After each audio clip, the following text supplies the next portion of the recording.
2011 level Jadeskin meningkat, subscribe Penatua. Pak Vader ingin menggunakan Hansen untuk meningkatkan reputasi mereka, tetapi Hansen mengabaikan mereka. Dia terus berlatih dengan seni Geno dan keterampilan pisaunya. Karena bakat intinya sangat bagus, kemajuan Hansen dengan Under the Sky datang dengan cepat. Namun, ketika dia berlatih dengan Yun Sui, dia menekannya. Dia terus berlatih dengannya karena dia bisa menjadi saksi baginya. Jika ada yang meragukan kemampuannya untuk belajar dan mengoreksi Under the Sky, dia akan dapat berbicara untuk mendukungnya. Dia benar-benar hanya mempelajarinya lebih cepat dari yang lain. Setelah berada di Sky Palace selama 3 bulan sekarang, Jadeskin Hansen akhirnya akan naik. Kekuatan aneh mengalir di dalam tulang dan dagingnya. Naik level ke Earl berarti membangkitkan roh. Kekuatan Jadeskin memiliki elemen cahaya. Saat kekuatan meningkat, cahaya giok akan membuat bayangan di Hansen setiap saat. Aneh sekali. Bagian yang paling aneh dari proses itu adalah cahaya yang indah itu. Itu tampak seperti peri dingin, dan kulitnya bersinar seperti batu giok. Hansen berhasil menjadi Earl dengan Jadeskin, dan tingkat kebugarannya meningkat. Orang lain hanya bisa naik level ke Earl dan mendapatkan kekuatan dalam proses sekali. Hansen, bagaimanapun, telah naik level Earl 3 kali. Itu berarti tubuhnya 3 kali lebih kuat. Kekuatannya praktis seperti Marquise. Setelah Jadeskin berhasil mencapai status Earl, dia mengerahkan semua kekuatan dan fokusnya ke dalam praktik Blood Pulse Sutra. Dia menggunakan jade air untuk berlatih dengan Blood Pulse Sutra, tetapi kemajuannya hanya dipercepat sedikit. Itu tidak kompatibel dengan jade air seperti Jadeskin. Yun Sui menjadi Earl. Yun Changkong segera menyuruhnya belajar di rumah. Dengan waktu luang ekstra, Hansen kembali ke Gua Suanyuan untuk berburu xenogenik. Ketika Yun Sui naik level ke Earl, dia mulai mempraktikkan fenomena. Itu adalah keterampilan yang hanya satu tingkat di bawah teks flashbook. Itu adalah keterampilan yang kuat. Yun Sui menyerah menggunakan pedang dan melanjutkan dirinya dengan skill pisau dan Under the Sky. Menggunakan pedang tidak lagi terasa nyaman baginya. Sepertinya aku harus mencari pisau yang layak. Yun Sui masih tidak yakin apakah dia harus benar-benar meninggalkan pedang, karena dia tidak pernah memiliki pisau yang layak untuk dirinya sendiri. Jika dia memutuskan untuk melanjutkan dengan pisau, dia harus mendapatkan pisau yang cocok untuknya. Sui, kenapa kamu menggunakan pisau? Yun Susang bertanya, mengikutinya ke gudang senjata. Aku mempelajari keterampilan pisau baru, jadi aku pikir aku harus mencobanya. Yun Sui mulai mencari-cari pisau yang tersedia di gudang senjata. Dia tampak agak riang tentang itu.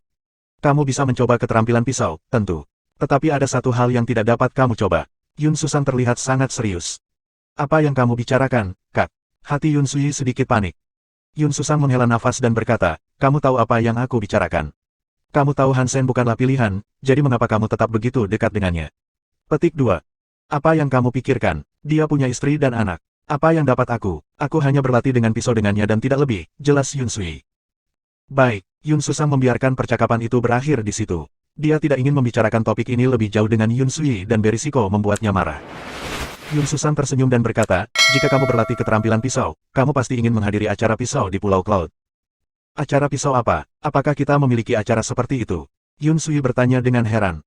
Yun Susang tersenyum dan berkata, ya, karena Vader. Mereka benar-benar ingin menggunakan Hansen untuk meningkatkan reputasi mereka, tapi Hansen terus mengabaikan mereka. Petik 2. Mereka berpikir terlalu tinggi tentang diri mereka sendiri, jika mereka benar-benar berpikir mereka bisa melawan Hansen, ejek Yun Sui. Yun Susang, melihat kepercayaannya pada Hansen, merasa khawatir. Meski begitu, dia tahu dia seharusnya tidak mengatakan apa-apa tentang itu. Setelah hening beberapa saat, Yun Susang berkata, Anya ingin menantang Hansen, dan dia bukan orang bodoh. Kamu tidak bisa meremehkan dia. Petik 2. Para Vader menjadi ras yang rendah, dan mereka semua turun satu level karenanya. Anya adalah seorang Earl, dan dia dirobohkan ke Viscount. Anya sangat marah, jadi dia pergi ke Pool of Rebirth. Tubuhnya kembali ke nol, dan sekarang dia telah menjadi Earl lagi. Karena itu, Anya jauh lebih kuat dari Earl rata-rata. Selain itu, dia telah berlatih dengan keterampilan yang paling sulit dari Vader, Heaven Vader. Tidak banyak orang yang bisa mempelajarinya, seperti teks flashbook kita. Itu tidak terlalu kuat, tapi bagaimanapun, dia kuat. Petik 2. Anya ini memang terdengar kuat. Pool of Rebirth berbahaya. Jika 10 orang memanfaatkannya, tidak ada jaminan salah satu dari mereka akan berhasil. Dia sangat beruntung, kata Yun Sui. Yun Susang mengangguk dan berkata, dia melepaskan semua kemampuannya dengan kolam, tapi bakatnya tetap. Kalau tidak, dia tidak mungkin mempelajari Heaven Vader. Pria itu rumit, tapi dia juga ambisius. Dia membuat target yang sulit. Petik 2. Meski begitu, dia masih lebih lemah dari Hansen, kata Yun Sui sambil tersenyum. Yun Susang tidak mengatakan apapun, dan dia hanya menatap adiknya dengan sesuatu yang menyerupai senyuman. Yun Sui tersipu dan berkata, apakah aku tidak benar? Hansen mampu melawan Lone Bambu. Anya itu bukan apa-apa, aku bahkan tidak berpikir dia bisa mengalahkan aku. Petik 2. Jadi, kamu akan menghadiri acara pisau besok. Yun Susang tersenyum. Iya, kenapa tidak, kata Yun Sui. Gudang senjata itu memiliki semua jenis senjata, tetapi sebagian besar diisi dengan pedang. Yun Sui memilih pisau S Marquise. Ada juga beberapa pisau Duke yang tersedia, tetapi meskipun kelasnya lebih tinggi, mereka tidak sebagus pisau S. Setelah dia kembali, dia menggunakan Ice Knife untuk berlatih Under the Sky. Ini bekerja jauh lebih baik daripada dengan pisau latihan. Kamu benar-benar membutuhkan pisau sungguhan untuk berlatih keterampilan pisau. Yun Sui menyentuh bilah pisau es dengan gembira. Sore berikutnya, Yun Susang mengajak Yun Sui untuk berpartisipasi dalam acara pisau di Pulau Cloud. Dalam perjalanannya, Yun Susang teringat pertanyaan yang ingin dia tanyakan. Ngomong-ngomong, keterampilan pisau mana yang kamu latih? Kita sedang mempelajari keterampilan keluarga Yun Under the Sky. Hansen memilih keterampilan itu sebagai hadiahnya, jadi aku telah belajar darinya, kata Yun Sui.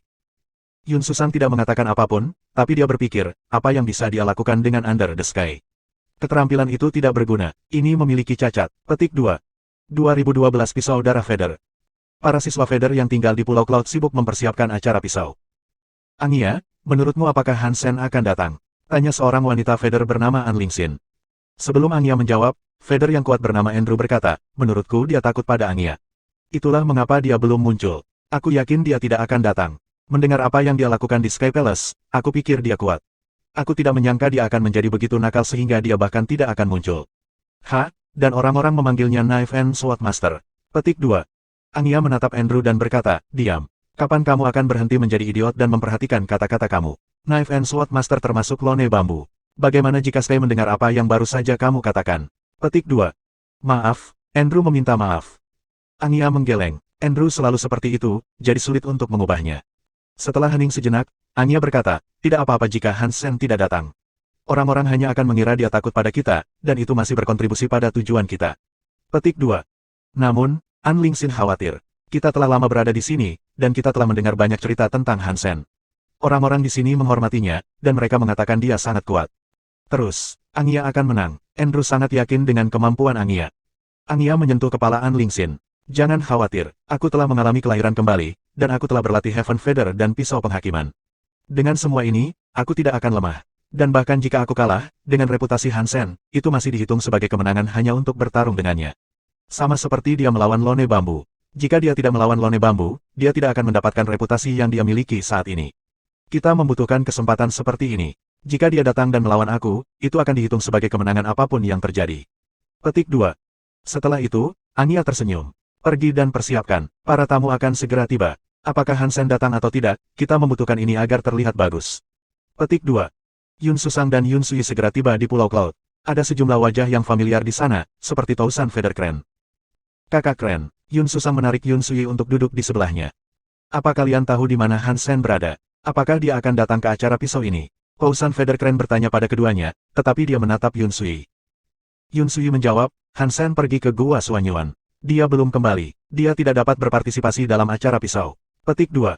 Akan lebih baik jika dia tidak datang. Tousan Feather Crane mengangguk. Mengapa? Yun Sui tidak mengerti. Tousan Feather Crane menundukkan kepalanya dan berkata, dengan reputasi Hansen, Angya adalah satu-satunya yang akan diuntungkan jika mereka bertarung. Tidak masalah jika dia menang atau kalah. Tidak perlu membantu ras mereka. Petik 2. Yun Sui tidak bodoh. Dia mengerti apa yang dimaksud dengan Tousan Feather Crane, jadi dia mengangguk. Ada banyak siswa Sky Palace yang datang. Yang tertinggi dari mereka adalah kelas Earl. Para Feather belum lama berada di sini, jadi mereka beruntung memiliki banyak orang yang hadir. Kebanyakan orang ada di sana untuk melihat Blood Feather Knife. Blood Feather Knife adalah pisau yang ditempa Feather Alpha menggunakan bulu dewa. Itu adalah harta karun Feather, tapi bahkan kebanyakan dari mereka tidak pernah melihatnya. Bagi orang luar, peluangnya bahkan lebih kecil. Bagi Angya untuk membawa Blood Feather Knife ke sini sangatlah mengejutkan. Banyak penatua ingin melihatnya, jadi mereka mengirim siswanya untuk melihatnya atas nama mereka. Angya sudah menyiapkan kata sambutan untuk awal acara pisau. Bulu-bulunya sangat indah, dan Angya adalah pembicara yang baik. Suasananya menyenangkan. Angya tidak membuang waktu untuk membicarakan hal-hal yang tidak berguna, dan dia mempersembahkan Blood Feather Knife dengan cepat. Semua orang fokus pada kotak persegi panjang. Angya berkata pelan, Blood Feather Knife telah ada selama ribuan abad. Kami belum menemukan sarung yang layak untuk itu, jadi kami menyimpannya di dalam kotak ini. Aku harus minta maaf untuk ini. Petik 2. Setelah ini, Angya dengan lembut membuka kopernya. Yun Sui dan yang lainnya menatap kotak itu. Di dalamnya, ada senjata berbentuk bulu putih sepanjang 3 kaki. Ada tanda darah di bilah bulu putih itu. Itu membuat kontras yang mengejutkan dengan tubuh putih.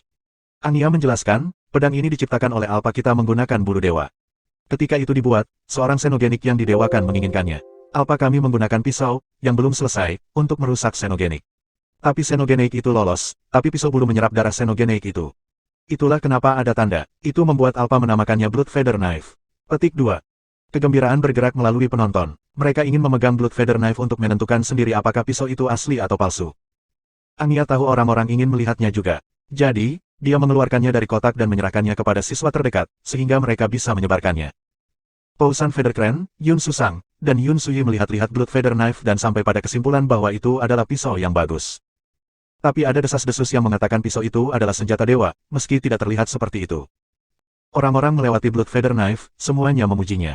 Ketika itu diserahkan kembali ke Anya, seorang siswa kelas R bertanya, jika ini adalah senjata dewa, mengapa itu tidak mengungkapkan kekuatannya? Anya tersenyum dan berkata, kamu memiliki penglihatan yang luar biasa. Orang lain akan memberitahu kamu bahwa itu adalah senjata yang didewakan, dan dengan materi yang digunakan untuk membuatnya, itu harus menjadi satu. Tetapi cerita yang baru saja aku ceritakan kepada kamu, tentang menyerang Xenogenik yang didewakan, mencegah hal itu terjadi. Darah Xenogenik yang memercik di atasnya tidak terlalu cocok dengan pisaunya, jadi itu malah menjadi senjata kelas raja. Itu bukanlah senjata yang didewakan, itu adalah senjata kelas raja. Petik 2. Jadi itu sebabnya, orang-orang merasa itu sangat memalukan. Senjata kelas raja kuat, tapi bukan senjata dewa. Hari ini, aku telah meminta kamu untuk datang ke sini dengan harapan menemukan seorang ahli pisau ini. Jika ada yang bisa mengalahkan aku dengan pisau, mereka mungkin bisa memilikinya. Setelah Anya mengatakan itu, orang jadi heboh. 2013 Rencana Anya. Anya dan teman-temannya datang ke Sky Palace karena harus. Ras Feather lainnya bergantung pada mereka untuk berteman dengan Sky. Mereka ingin segera berintegrasi dengan penduduk Sky Palace sehingga mereka dapat dianggap sebagai anggota alami. Ketika mereka datang ke sana, mereka membawa banyak harta untuk dibagikan. Blood Feather Knife adalah salah satunya. Tapi itu tidak sesederhana membagikan hadiah kepada Sky pertama yang mereka temui. Mereka tidak sepenuhnya yakin bagaimana para tetua Sky Palace yang tamak akan bereaksi ketika mereka menyediakan harta karun mereka. Dan jika barang-barang Feather diambil begitu saja, tidak akan banyak membantu menumbuhkan hubungan mereka dengan Sky.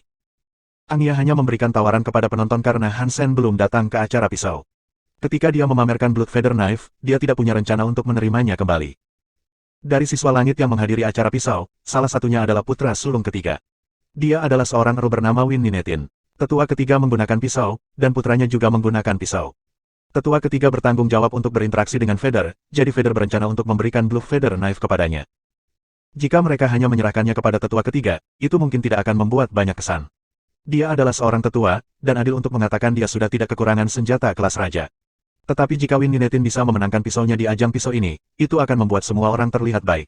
Ketika dia menerima pisau itu sebagai hadiah, itu akan jauh lebih berkesan.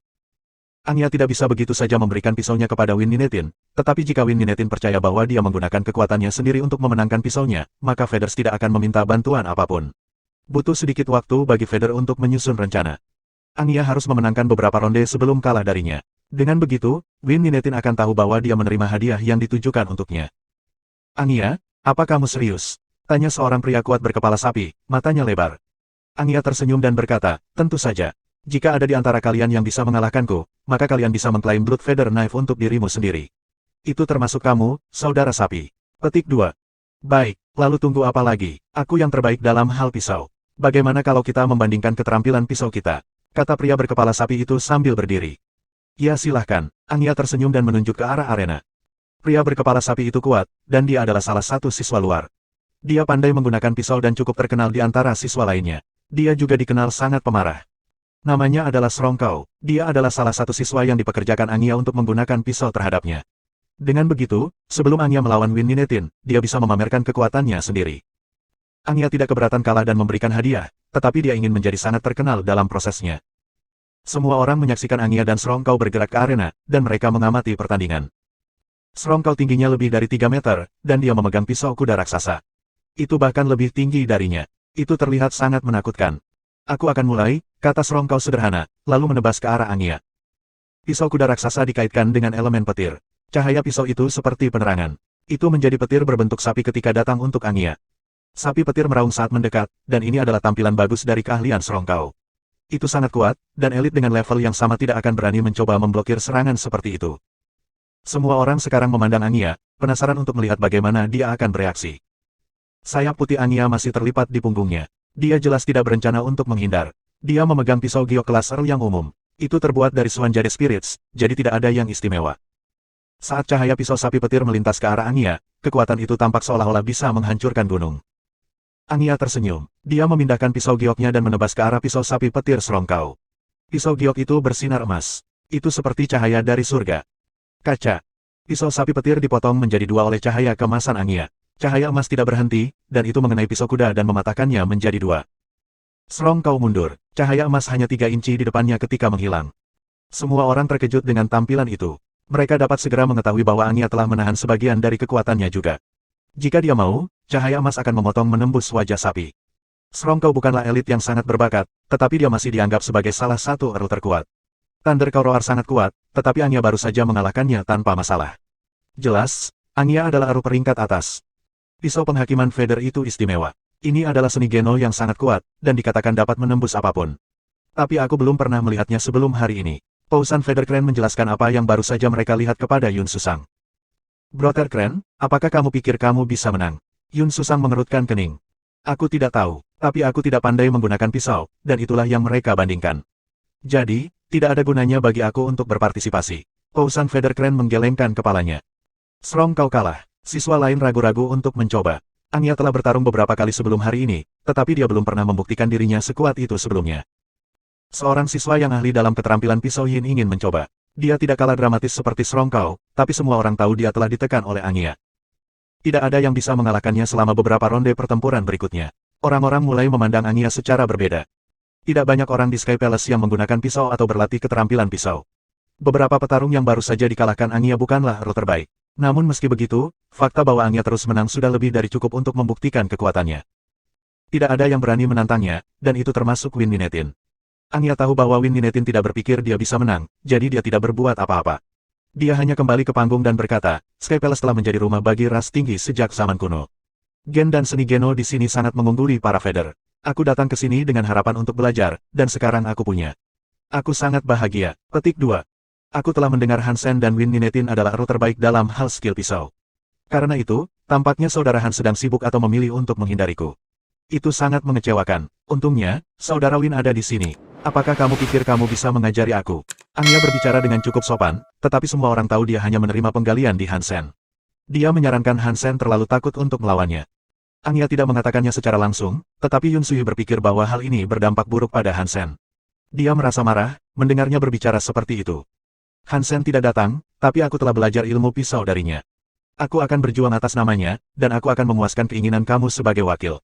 Yun Sui, dengan pakaian putihnya, langsung menuju ke arena. Bab 2014 boneka di bawah Skyroad. Pausan Feather Clan dan Yun Susang terkejut, dan mereka terlambat untuk menghentikan apa yang sedang bergerak. Angya adalah Earl top, bahkan mereka tidak berpikir mereka bisa mengalahkannya. Yun Sui baru saja menjadi Earl, jadi sangat kecil kemungkinannya dia akan menang. Untungnya, ini adalah Sky Palace. Bahkan jika dia kalah, hidupnya tidak akan dalam bahaya. Yun Susang masih merasa mual. Dia tahu Yun Sui tidak tahan dengan kata-kata buruk yang diucapkan tentang Hansen, dan itulah mengapa dia melangkah maju. Angya memperhatikan wanita berpakaian elegan itu berjalan ke arahnya. Dia tampak terkejut. Dia tersenyum dan berkata, Sister Yun pasti baru saja menjadi Earl. Jika aku ingat dengan benar, keluarga Yun mengkhususkan diri pada pedang. Aku akan merasa tidak enak jika aku mengalahkanmu. Petik 2. Pedang-pedang keluarga Yun kuat, jadi tidak akan terlalu mengesankan jika aku menggunakan keterampilan pedang untuk menang.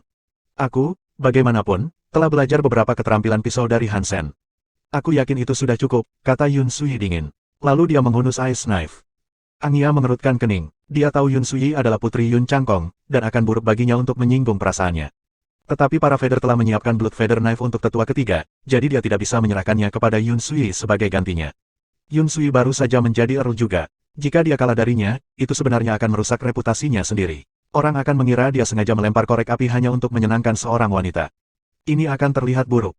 Angya berlomba untuk mencari jalan keluar, tapi Yun Sui sudah mencabut pisaunya. Dia tidak bisa mengatakan padanya bahwa dia tidak akan bertarung. Jadi, setelah berpikir sejenak, Angya membuat skema baru. Jika Suster Yun tertarik, maka aku akan menyetujui kontes. Kumohon, Angya mengeluarkan pisau giok saat dia tersenyum padanya. Dia berencana untuk hanya memblokir serangannya untuk membuatnya merasakan inferioritasnya. Jika dia menolak untuk berhenti, dia akan menyerah. Dengan begitu, orang akan mengira dia adalah pria yang tidak akan melawan wanita. Yun Sui membungkuk dengan pisau esnya, lalu dia menebas. Dia menggunakan knife skill Under the Sky. Yun Sui tidak bisa menahan ejekan Angya terhadap Hansen, tapi dia tahu bahwa dia belum menguasai Under the Sky. Bagaimanapun, tidak banyak orang yang akan menggunakan Under the Sky untuk bertarung. Semua pengalamannya dengan itu datang dari Hansen sendiri. Hansen memberitahunya bahwa dia telah selesai mempelajarinya, dan yang harus dia lakukan hanyalah terus berlatih dengannya. Dia tidak tahu seberapa kuat dia bisa menggunakannya dalam kontes nyata. Dan ketika Yun Sui menyerang, wajah Anya berubah. Rencananya lenyap dalam kepulan asap saat dia melihat seorang wanita yang tampak seperti serigala lapar mendatanginya. Dia segera menjadi tegang. Itu hanya satu tebasan, tapi Anya bisa merasakan gumpalan kehadiran paling berbahaya muncul dari skill itu. Anya berhati-hati, jadi dia menanggapi dengan serius. Dia mulai melemparkan Judgment Knife untuk membalas, dan dia terlihat lebih serius sekarang daripada saat mengalahkan Srongkao. Setelah Yun Sui menebas sekali, dia bergerak. Sebelum udara pisau menyelesaikan serangannya, dia menebas 2 kali lagi. Anya mengangkat pisaunya dan mundur. Dia menggunakan keterampilan pisaunya untuk melawan. Pousan Feathercrane dan Yun Susang membeku. Mereka telah melihat Under the Sky sebelumnya, karena keluarga Yun telah menciptakan dan mengembangkannya. Tetapi mereka tahu tidak banyak orang yang memanfaatkannya, karena betapa fatal kekurangannya. Jika lawan mengetahui kesalahan teknik selama pertarungan, itu bisa menyebabkan pembukaan dan kematian pengguna selanjutnya. Tapi Under the Sky Yun Sui tampak sangat berbeda dengan Pousan Feathercrane dan Yun Susang. Mereka tidak tahu apa yang berubah, tapi jelas bahwa masalah terbesar dari skill telah lenyap di bawah gerakan Yun Sui. Seberapa kuat Under the Sky? Pertanyaan ini mendapat jawaban dari Yun Sui. Awalnya, Yun Sui gugup dan gerakannya tidak wajar. Dia segera menyadari bahwa, setelah menggunakan skill tersebut, Anya mengikuti jejaknya. Itu seperti bagaimana dia berlatih, dan sekarang dia merasa aman. Yun Sui ingat Hansen mengatakan kepadanya bahwa kecuali lawannya lebih kuat darinya, selama dia melakukan serangan pertama, tidak ada yang bisa mengalahkannya. Serangan pertama tidak acak, itu akan menentukan kelemahan lawan. Begitulah cara Under the Sky dimulai. Begitu lawan memblokir serangan pertama, Under the Sky akan terus datang. Itu seperti kunci target pada petarung lawan yang akan menjebak mereka dalam keterampilan. Kecuali jika pikiran lawan bisa melihat takdir, mereka tidak bisa lepas dari jebakan Under the Sky. Mereka akan berakhir seperti boneka, terkunci dalam mengikuti Under the Sky sampai mereka benar-benar terjebak. Yun Sui biasanya melawan Hansen, dan dia tahu otak tajam Hansen hanya selangkah lagi untuk menjadi dewa. Tekanan Hansen terhadap Yun Sui tidak seperti melawan Anya. Dia terbiasa dengan kekuatan Hansen, dan berurusan dengan Anya itu mudah, sebagai perbandingan. Tekanannya tidak berada di tingkat yang sama. Pousan Feathercrane dan siswa lainnya memandang Yun Sui dengan kaget saat dia terus mengayunkan pisau esnya. Serangannya tampak hampir tanpa beban. Dan di depannya adalah Anya, yang sekarang terlihat sangat muram. Dahinya berkeringat saat dia mencoba melarikan diri dari serangan gencar. Anya seperti boneka sekarang. Dia tidak bisa mengeluarkan pisau lagi. Setiap kali dia mencoba, Yun Sui menyela dia di tengah jalan dengan serangan yang ditempatkan dengan sempurna. Jadi, dia akan jatuh kembali. Anya bersiap untuk menggunakan keterampilan yang akan melukai mereka berdua, tetapi kemudian, dia menyadari bahwa dia bahkan tidak dapat melakukannya. Yun Sui menyerang sebelum dia bisa mengeluarkan satu hal pun. Dia mulai merasa seperti ada kabel tak terlihat yang mengikatnya, dan itu semakin erat. Sedemikian rupa sehingga dia tidak bisa menggunakan bakatnya. Dia ingin mulai batuk darah. Jika Anya adalah seseorang seperti Lone Bambu, yang bisa menyingkirkan pisaunya sebelum takdir, maka dia mungkin bisa melarikan diri dari Under the Sky. Tapi dia tidak sekuat itu. Seluruh arena membeku. Tidak ada yang menyangka Yun Sui sekuat ini. Bahkan Pousan Feathercrane dan Yun Susang membeku tak percaya. Bagaimana mungkin, Under the Sky miliknya tidak memiliki cacat? Pousan Feathercrane bergumam pada dirinya sendiri. Sangat mengejutkan melihat versi tetap Under the Sky digunakan dengan sempurna. Ini adalah sesuatu yang akan mengejutkan semua orang mulai dari tetua hingga pemimpinnya sendiri. 2015 mendapatkan Blood Feather Knife, subscribe Penatua. Hansen, kata Yun Susang tiba-tiba. Hansen, apa maksudmu? Apa ini ada hubungannya dengan Hansen? Pousan Feathercrane memandang Yun Susang dengan bingung. Apakah kamu lupa, Hansen adalah yang pertama dalam ujian, dan melalui itu, dia menerima Under the Sky. Yun Susang terlihat aneh saat berbicara. Bagaimana aku bisa tahu apa yang dia pilih? Hanya dia yang membuat keputusan, dan aku tidak bertanya. Pousan Feathercrane memandang Yun Susang. Bagaimana kamu tahu bahwa dia memilih Under the Sky? Yun Susang tersenyum masam dan menceritakan kepadanya situasi antara Hansen dan Yun Sui. Ketika dia menyelesaikan ceritanya, mata Pousan Feathercrane melebar. Maksudmu, Hansen memilih Under the Sky karena Yun Sui. Dan dia memperbaiki kekurangan Under the Sky dalam waktu sesingkat itu. Dan di atas semua itu, dia mengajarinya versi Under the Sky yang telah dikoreksi. Apakah hal seperti itu mungkin? Petik 2. Aku juga tidak akan percaya.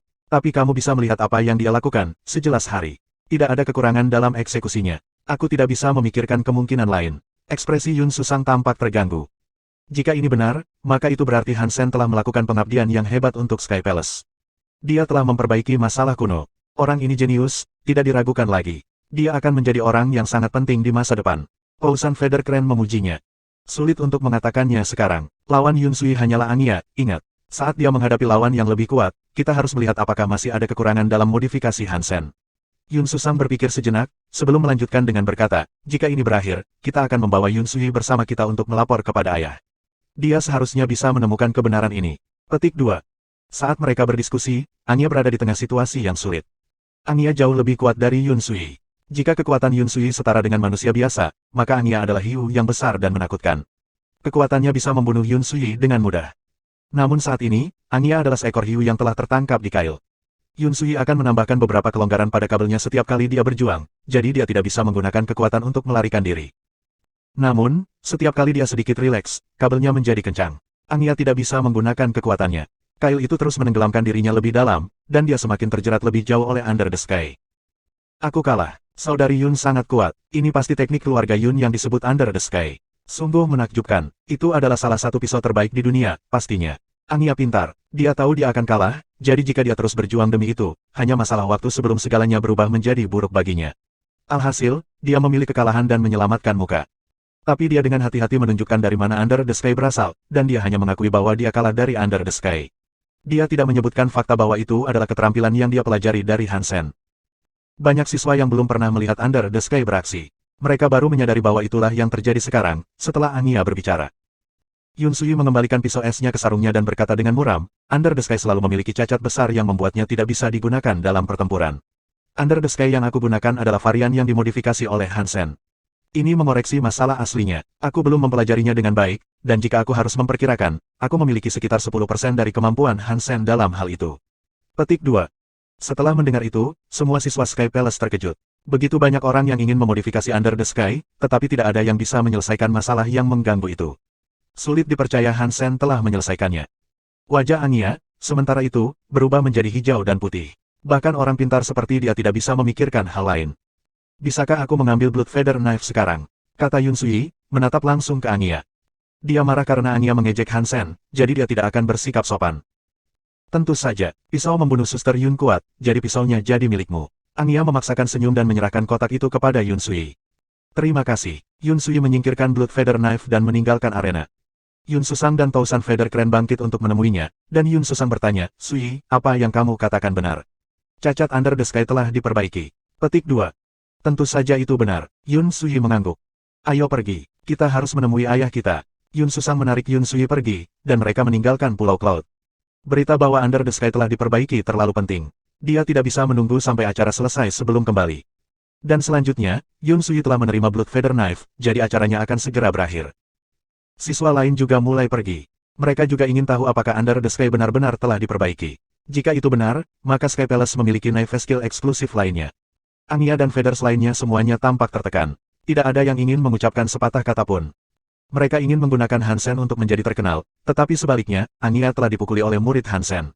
Mereka semua sangat kesal. Itu jauh lebih buruk daripada kalah dari Hansen secara langsung.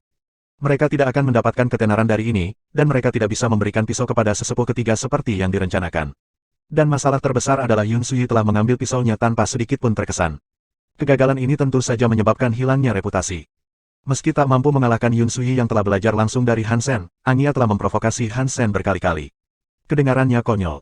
Dia benar-benar kalah, dan itu membuat Feather frustrasi. Tidak ada yang bisa mereka lakukan untuk melepaskan amarah mereka. Yang bisa mereka lakukan hanyalah menelannya. Aku tidak percaya Hansen membuat rencana seperti itu. Aku meremehkannya. Sepertinya pria itu bukan sekedar petarung, ucap Anya dengan gigi terkatup.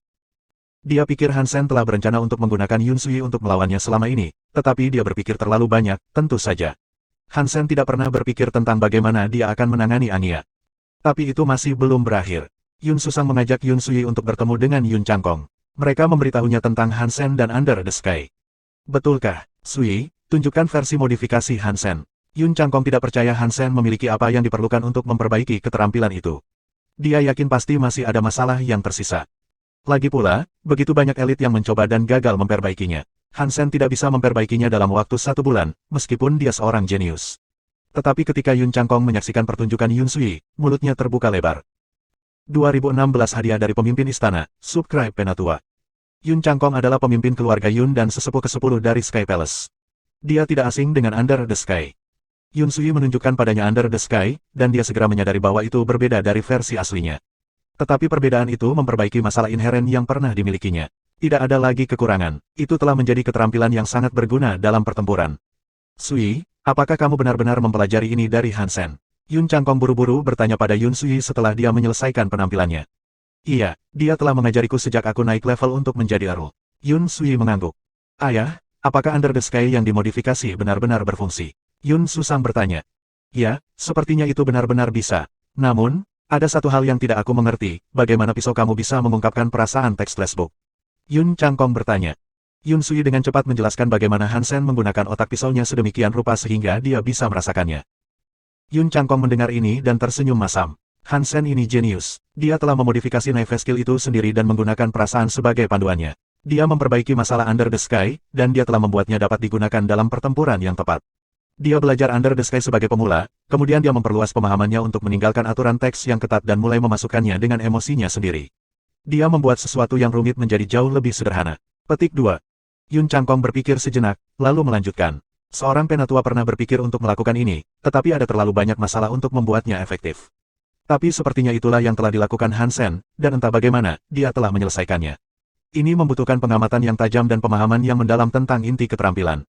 Apa yang telah dia lakukan dengan pisaunya adalah sesuatu yang hanya bisa dilakukan oleh seorang Grandmaster. Dengan asumsi, tentu saja, bahwa dialah yang telah melakukan semua ini. Petik 2. Yun Changkong berhenti berbicara. Dia membawa Yun Sui bersamanya untuk bertemu dengan pemimpin Sky Palace. Berita tentang Under the Sky diperbaiki menyebar seperti api, dan posisi Under the Sky berubah. Itu menjadi seni Geno istana, bagus dan pantas. Itu juga berdampak besar pada banyak hal. Nama Hansen terdengar jauh dan luas lagi, dengan Anya berada di suatu tempat di pinggir lapangan. Kapanpun dia disebutkan, itu akan menjadi seperti karakter kecil yang dipamerkan. Hansen tidak tahu tentang ini. Dia terus berlatih dan melakukan tugasnya di Gua Suanyuan sampai gedung White Jade siap dibuka. Namun, Hansen kembali ke Pulau Jade-nya terlebih dahulu. Dan sebelum dia pergi ke gedung White Jade, Tousan Feathercrane datang menemuinya. Saudara Han, pemimpin telah meminta untuk bertemu denganmu. Ayo kita berkemas, jadi kita bisa pergi. Tousan Feathercrane tersenyum ke Hansen. Pemimpin menginginkanku untuk sesuatu. Hansen terkejut saat dia melihat Tousan Feathercrane. Pemimpin adalah orang yang sangat sibuk, jadi dia tidak akan memanggil Hansen tanpa bayaran. Kamu tidak tahu, modifikasi Under the Sky milik kamu, semuanya diverifikasi dan diterima oleh pimpinan. Itu telah diterima di perpustakaan teknik legendaris Sky Palace. Sebagai pengubah, kamu akan diberi hadiah. Itu sebabnya pemimpin memanggilmu. Tousan Feathercrane tersenyum.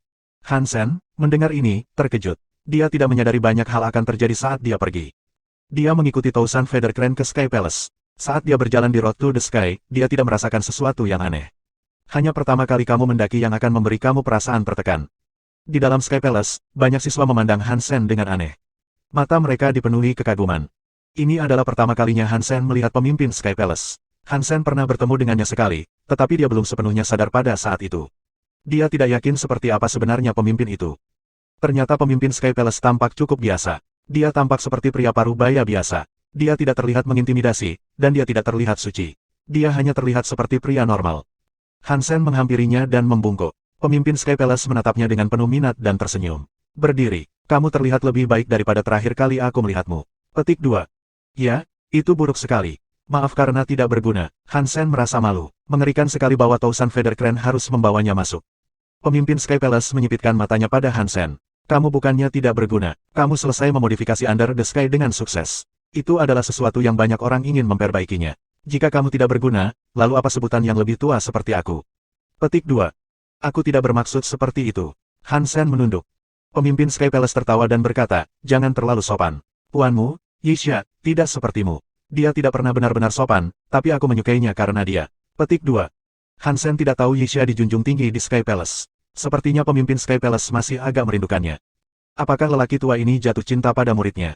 Itukah sebabnya dia sangat merindukannya? Hansen bertanya-tanya. Wajah pemimpin itu menjadi kaku. Dia menjentikkan jarinya, dan tiba-tiba, Hansen merasa sangat berat. Dia hampir pingsan di lantai. Dasar bocah nakal. Kamu terlihat cukup terhormat, tapi kamu memikirkan sesuatu yang kotor di benakmu. Pemimpin Sky Palace memandang Hansen dan mendengus. Hansen tiba-tiba berkeringat dingin. Pemimpin bisa melihat melalui pikiran Hansen. Itu adalah kekuatan menakutkan yang dimiliki seseorang. Aku minta maaf, kata Hansen, secepat dan setulus yang dia bisa. Pemimpin Sky Palace tertawa dan berkata, Yixia selalu meneriaki aku, tapi dia melakukannya secara langsung. Tidak seperti kamu, yang menyimpan opini kamu yang sebenarnya dalam privasi pikiran kamu. Petik 2. Orang ini bajingan, dia suka dimarahi, jadi dia pasti masokis.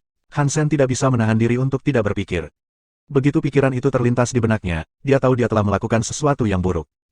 Pemimpin Sky Palace tersenyum pada Hansen, dan bahkan lebih banyak tekanan jatuh padanya. Itu adalah perjuangan untuk tidak berlutut. Aku benar-benar tahu aku melakukan kesalahan kali ini. Hansen berteriak, wajahnya terlihat pahit. Pemimpin Sky Palace tersenyum dan berkata, tidak apa-apa. Kamu adalah murid Yixia, dan kamu telah sangat membantu Sky Palace. Modifikasi Under the Sky bagus. Katakan padaku apa yang kamu suka. Petik 2.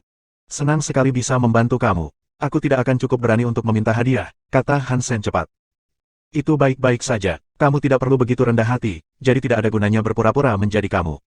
Pemimpin Sky Palace menyeringai, bagaimana dengan ini? Yixia biasa memberi makan kuda, dan kamu juga bisa memberi makan kuda. Itu akan menjadi hadiahmu untuk modifikasi.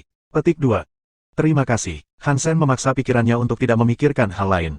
2017 Sky Heartlock. Oke, kamu bisa pergi. Pemimpin Sky Palace melambaikan tangannya, menunjukkan Hansen bisa pergi. Uhuk-uhuk, Tuan Pemimpin, kamu sangat kuat. Dengan jentikan jarimu, kamu bisa menghambat semua gerakanku. Itu mengesankan. Kaki Hansen tidak bergerak. Rasanya seolah-olah tubuhnya membawa gunung. Dia hampir tidak bisa berdiri. Pemimpin Istana Langit menyipitkan matanya, menatap Hansen, dan berkata, ini hadiahku untukmu. Jika kamu tidak pergi, aku akan memberimu lebih banyak. Petik 2. Hansen berbalik dan pergi, bersumpah kepada Tuhan dia tidak akan pernah datang dan melihat pria itu lagi. Hadiah apa ini? Aku melakukan pelayanan yang luar biasa kepada orang-orang ini. Tidak apa-apa jika mereka tidak ingin memberi aku hadiah, tetapi membuat aku memberi makan kuda.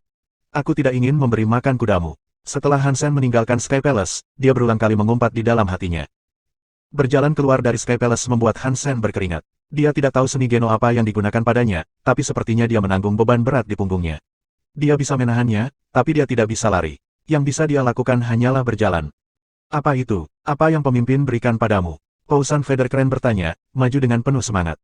Mari kita tidak membicarakannya. Ketika tuanku berada di Sky Palace, apakah dia menyinggung pemimpin dengan cara tertentu? Hansen berpikir bahwa itu pasti kesalahan Yixia karena dia diperlakukan dengan sangat buruk. Kenapa kamu menanyakan itu? Pemimpin paling mencintainya. Dia menganggapnya sebagai siswa, jadi semua orang tahu itu, kata Pousan Federkren. Itu aneh. Jika tuanku begitu dicintai, lalu mengapa dia tidak menghadiahiku? Dia menggunakan seni Geno yang aneh untuk menekan tubuhku, dan sekarang dia membuatku memberi makan kudanya. Hansen mengerutkan kening, lalu melanjutkan dengan berkata, apakah dia benar-benar marah karena tidak bisa menerima aku sebagai murid? Mungkin. Apa yang terjadi? Pousan Federkren bertanya. Hansen menceritakan kisahnya. Pousan Federkren mendengar semuanya, dan ketika ceritanya selesai, mulutnya terbuka lebar. Dia memandang Hansen seolah baru saja melihat hantu. Tidakkah menurutmu ini sedikit berlebihan? Hansen juga berpikir dalam hati, aku hanya mengeluh dalam pikiranku, jadi mengapa dia berbuat sejauh ini? Pousan Federkren menatap Hansen dengan aneh. Kamu beruntung, seni Geno tempat kamu ditempatkan adalah Sky Heartlock. Ini adalah bagian dari buku tanpa teks. Kelas raja hampir tidak bisa memanfaatkannya, dan seringkali berakhir dengan kerusakan. Jika mereka tidak memiliki darah yang tepat, mereka bahkan tidak akan mencoba menggunakannya. Sulit untuk menemukan seseorang yang tahu tentang buku tanpa teks dan pengorbanan. Pemimpin telah menggunakannya 2 kali pada kamu, dan bahkan lone bambu tidak terkena itu. Petik 2. Hansen merasakan alisnya terangkat. Betulkah? Tentu saja, Sky Heartlock bukanlah rahasia di sini. Itu mengunci tubuh kamu, dan kamu harus menggunakan kekuatan kamu sendiri untuk membebaskan diri. Lakukan, dan kebugaran serta udara kamu dapat meningkat.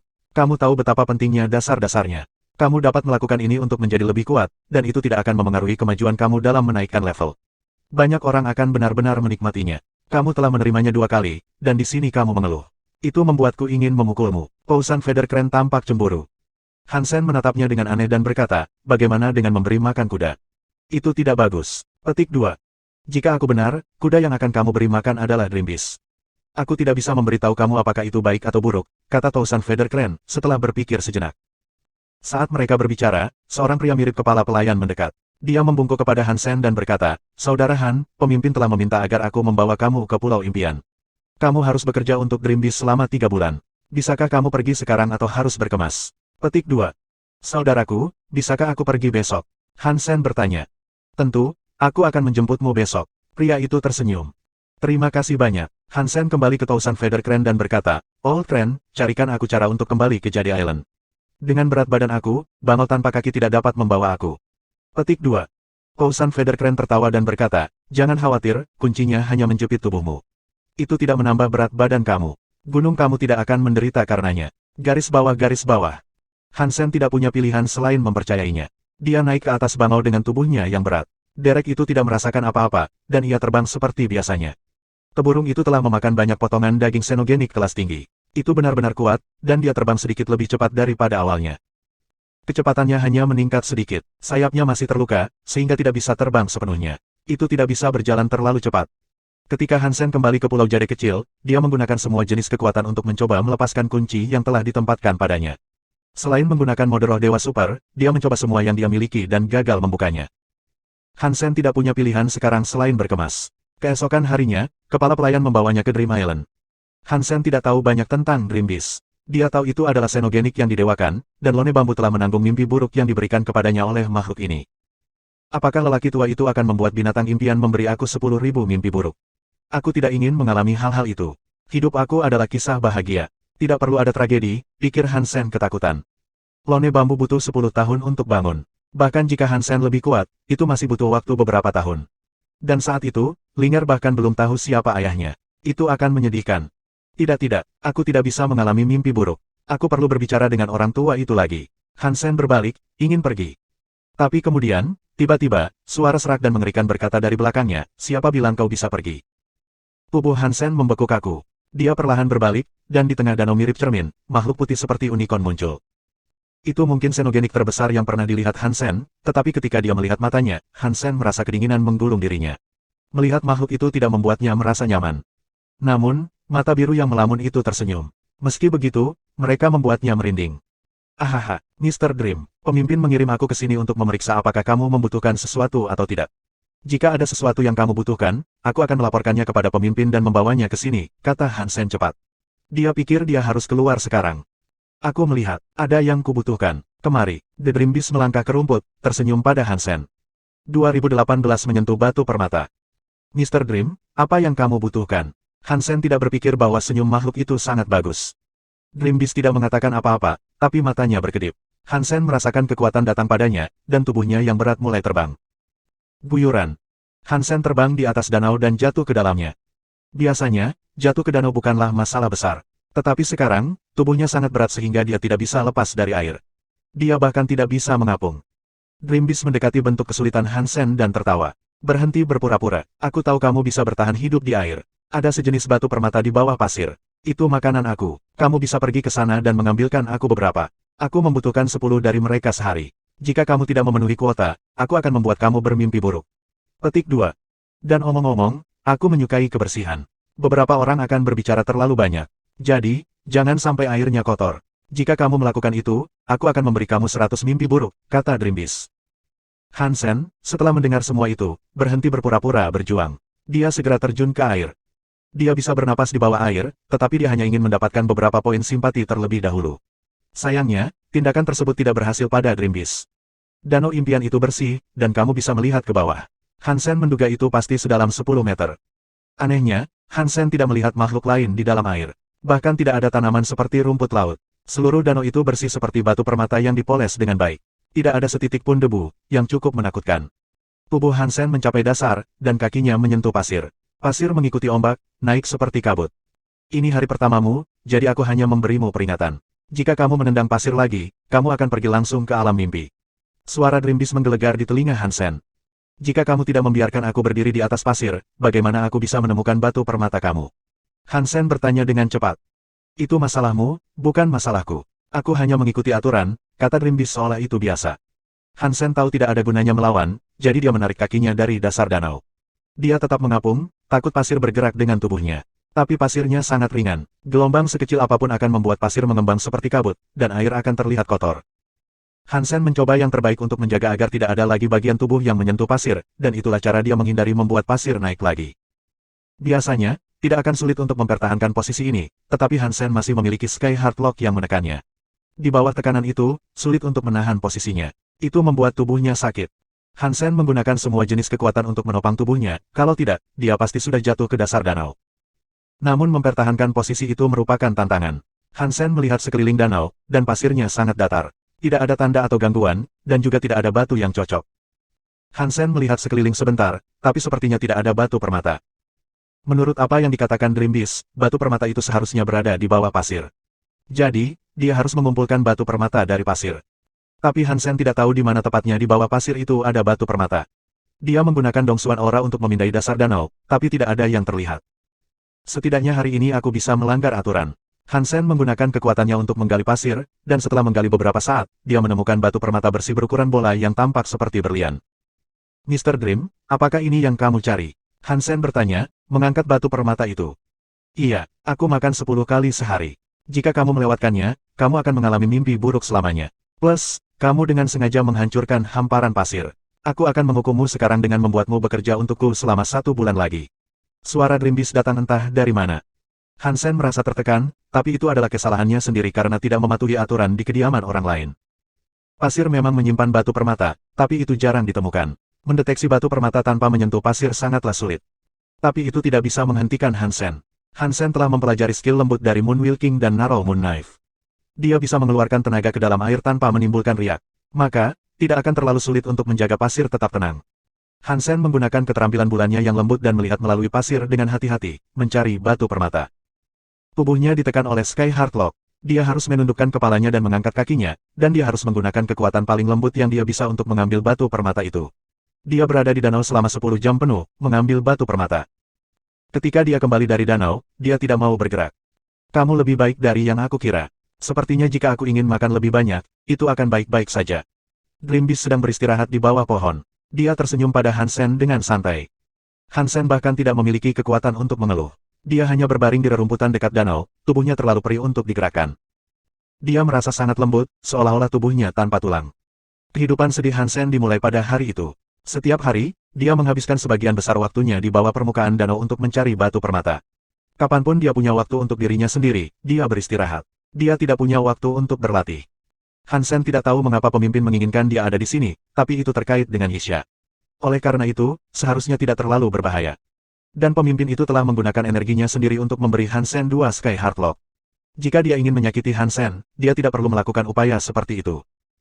Hansen bekerja keras di danau. Dream Beast masih tidak pernah menyukainya. Jika dia bangun terlambat, Dream Beast akan pergi dan menendangnya ke dalam air.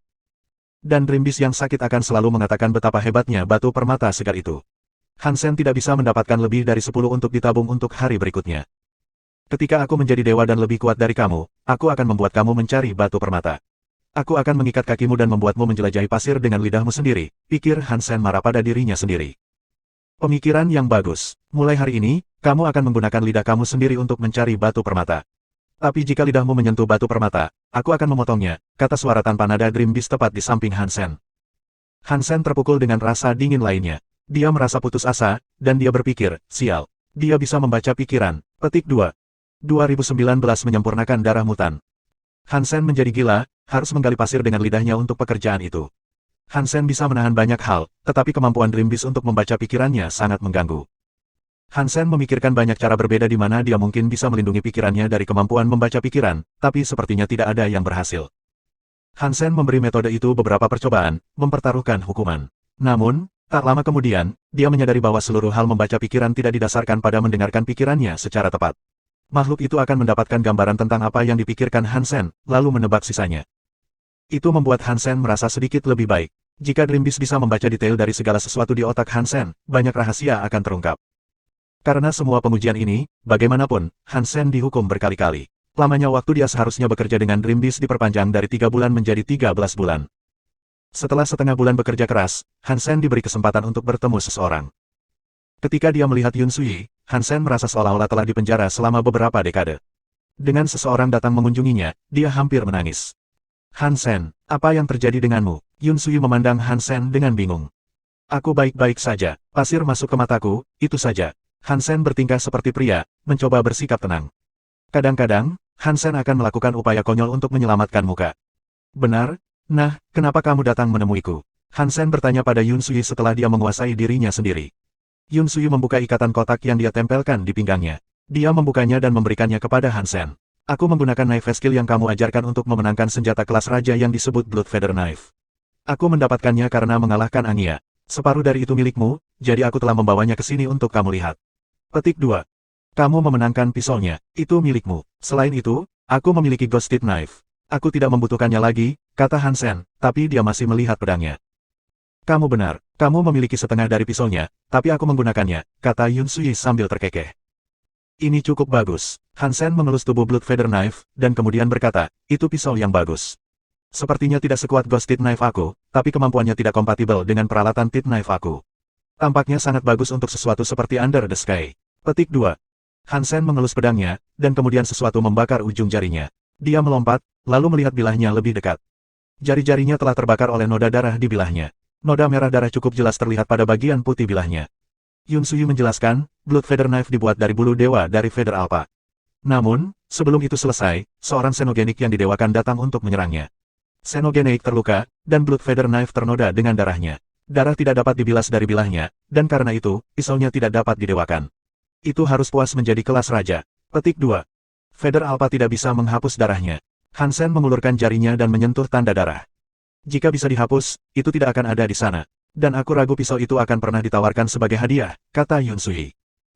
Hansen mengangguk. Jarinya menyentuh bekas darah itu, dan ada perasaan terbakar lagi. Darah yang mengkristal di tubuhnya mulai meleleh karena panas. Hansen menekan jarinya ke tanda itu dengan lebih kuat dan melemparkan sutra darah pulsa. Dia merasakan jejak udara berlumuran darah mengikuti jarinya dan memasuki tubuhnya. Darah di jari Hansen menyentuh udara berdarah. Itu seperti bensin bertemu dengan api. Itu akan terbakar dengan sekejap. Hansen kaget dan bahagia. Yang dibutuhkan hanyalah sedikit udara darah untuk membuat darahnya mendidih. Jika Hansen bisa menyerap semua darah pada pedangnya, sutra denyut darahnya mungkin bisa mencapai status Earl. Apa itu? Yun Sui melihat Hansen membeku di tempat, dan dia sedikit khawatir. Hansen, apa yang sedang terjadi? Hansen ragu-ragu, tidak yakin apa yang perlu dia katakan padanya.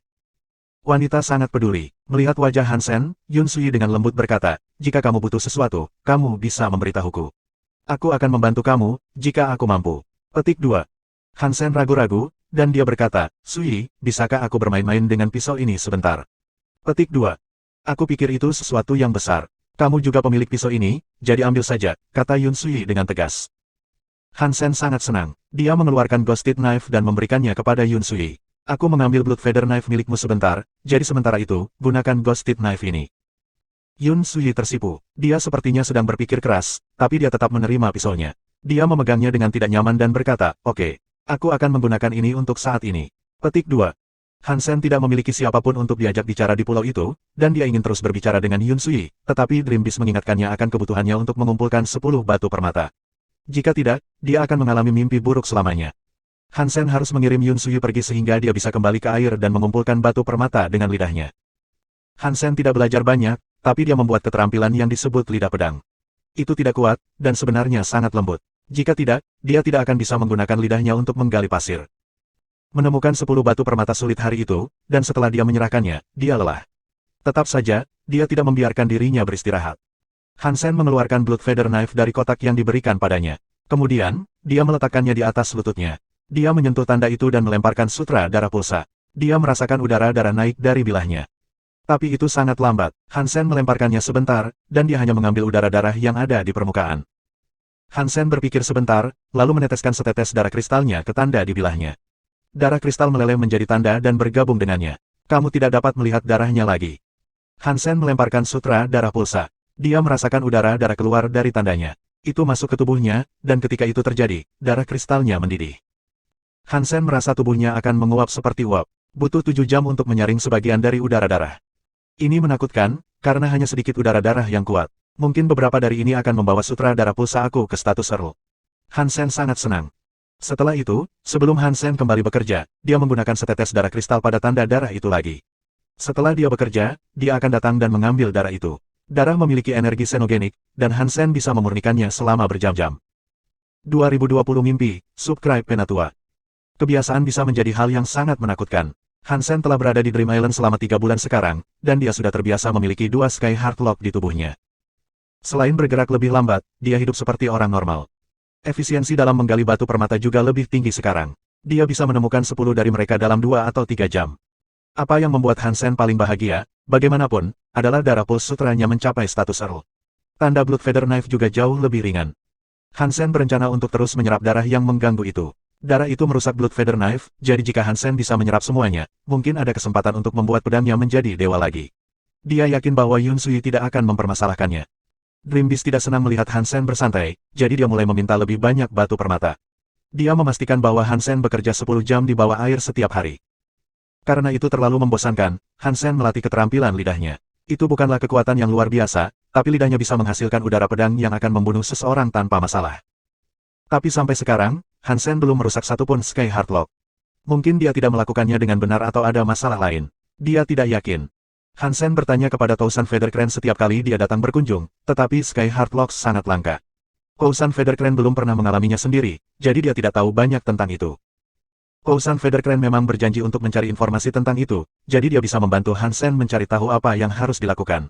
Ada seorang siswa langit yang pernah menderita kunci jantung langit, dan butuh waktu 3 tahun untuk melepaskannya. Dan orang itu hanya memiliki 1 untuk bertahan. Tapi Hansen memiliki 2 kunci untuk ditangani. Tousan Feathercran tidak yakin kapan dia bisa membukanya. Semakin banyak waktu berlalu, Hansen semakin terbiasa dengan Sky Heartlocks. Mereka tidak terlalu mempengaruhinya, tapi dia tetap tidak bisa melanggarnya. Setelah setengah tahun berlalu, Hansen mulai merindukan keluarganya. Dia merindukan Jianran, Linger, dan bahkan bunga kecil yang telah diambil oleh kucing tua. Bagaimana kabar Hansen? Di Sky Palace, pemimpin bertanya pada Dream Beast yang elegan. Tidak buruk, Sky Heartlock tampaknya tidak terlalu memengaruhinya, jawab Dream Beast. Tidak buruk, ya, darimu, itu pujian yang luar biasa. Pemimpin Sky Palace tertawa. Dream Beast tersenyum tapi tidak menjawab. Dia melanjutkan dengan berkata, apakah kamu yakin ingin Hansen pergi ke ruang xenogenik Dewa Kuno? Bukan Lone Bambu. Petik 2.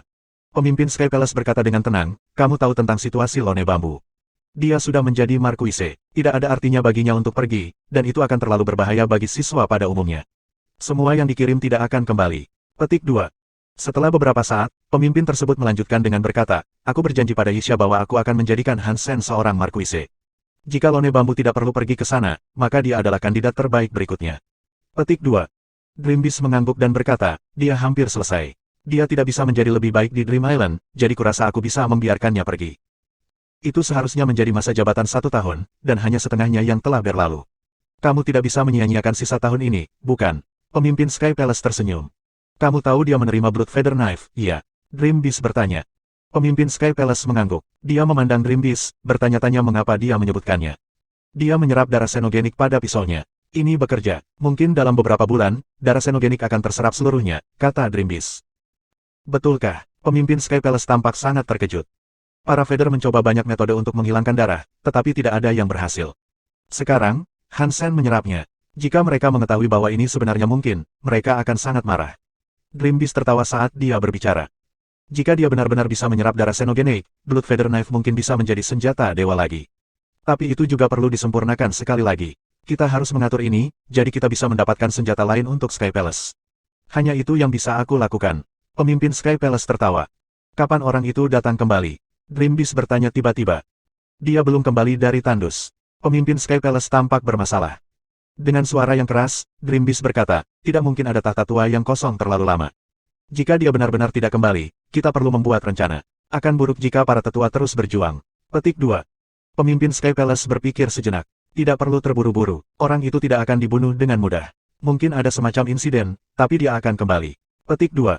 Aku berharap begitu, kata Dream Beast, lalu berjalan keluar dari Sky Palace. Masih ada setengah tahun lagi. Jika kamu punya waktu, ajari dia sesuatu agar dia memiliki peluang lebih tinggi untuk bertahan di ruang Dewa Kuno, kata pemimpin Sky Palace kepada punggung Dream Beast. Dia bukan murid Sky Palace. Mengapa aku melakukan hal seperti itu? Setelah Dream Beast mengatakan itu, dia menghilang. Hansen selesai menggali batu permata untuk hari itu. Dia mencuci batu permata dan meletakkannya di daun di sebelah Dream Beast. Saat dia akan kembali untuk menyerap darah xenogenik pada pedangnya, Dream Beast tiba-tiba berkata, mulai sekarang, kamu tidak perlu menggali batu permata. Hansen sangat senang mendengar ini, dan dia berkata, kamu membiarkan aku pergi. Membiarkanmu pergi, itu tidak mungkin. Dream Beast tersenyum dan menatap Hansen. Matanya terlihat sangat melamun. Hansen mulai mengatakan sesuatu, tetapi matanya membeku dan tidak fokus. Adegan sebelum Hansen berubah. Dia tiba-tiba berada di dalam kota yang ditinggalkan. Dia menyadari apa yang sedang terjadi, dan dia berteriak, Dream Beast, kamu mengatakan bahwa jika aku menyelesaikan tugas aku tidak akan dimasukkan ke dalam mimpi. Aku hanya berjanji tidak akan menempatkanmu dalam mimpi tragedi. Suara Dream Beast bergema di udara. Jadi, mimpi apa ini? Hansen bertanya dengan cemberut. Ini adalah mimpi buruk. Selamat menikmati, kata Dream Beast, dan suaranya menghilang. Hansen ingin menanyakan sesuatu, tetapi dia tiba-tiba mendengar seekor binatang mengaum dari suatu tempat di tengah reruntuhan di sekitarnya. Banyak xenogenik mulai memanjat keluar dari puing-puing, dan mereka berlari ke arah Hansen begitu mereka melihatnya. Hansen berdiri di atas reruntuhan yang tampak seperti tempat pembuangan sampah. Ada berbagai macam xenogenik, dalam berbagai bentuk, datang untuknya. Bahkan langit pun dipenuhi dengan mereka. Sial, itu hanya mimpi. Aku akan bangun saat aku mati, pikir Hansen dalam hati. Jika kamu mati dalam mimpi ini, tubuhmu akan baik-baik saja. Tapi keinginanmu akan binasa. Misalnya, kamu mungkin masuk ke dalam keadaan vegetatif. Suara Dreambeast kembali dingin di udara. Terima kasih sudah subscribe.